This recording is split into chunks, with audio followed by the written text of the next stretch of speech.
Kwa majina naitwa Lucy, ni mwanakwaya. Kitu ambacho ilipaswa kila mmoja ajifunze ni vile tu kuhusu na mateso ya Yesu na kutambua thamani yake. Ibada ya leo ilikuwa ni nzuri, ni ya kitofauti na ni ya kipekee sana, kwa sababu kitu ambacho tunakifanya leo huwa tunafanya kwa mara chache, ni kwa mara moja kwa mwaka, na ni kumbukizi kubwa sana kwa sisi wa Katoliki. Kwa ibada ilikuwa ni nzuri na tumejifunza vitu vingi.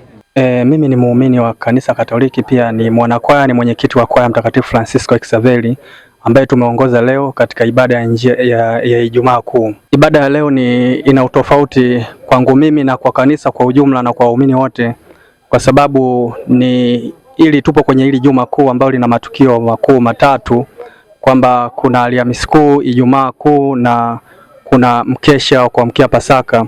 Katika wiki hili ambayo ni Juma Kuu tunatafakari mambo makuu matatu ambayo ni mateso, kifo na ufufuko wa Bwana wetu Yesu Kristo.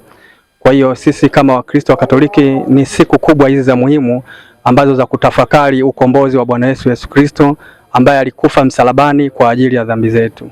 Katika kipindi chote cha Kwaresma cha siku 40 tulikuwa tumeweka mambo makuu matatu, kwamba ni kufunga, kusali na kuwasaidia wasiojiweza.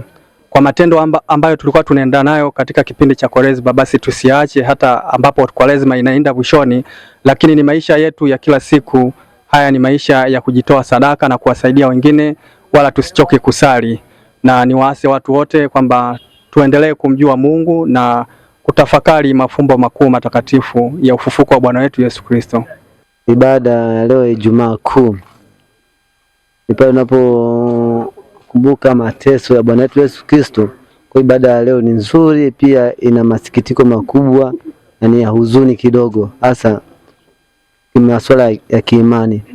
Ni kwamba nimetafakari zaidi, tofauti na ningekuwa kwenye shughuli zangu, ningeendelea na mambo yangu, tofauti nilivyokuja kanisani nimeendeleza imani na kwa kutafakari zaidi.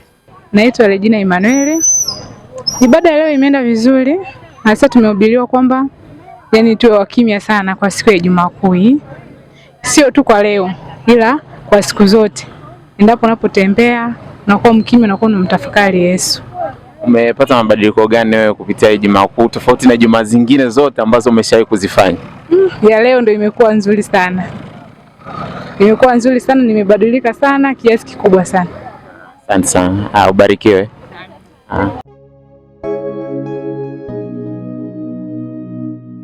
Itigi TV, furaha yetu, tufike pamoja.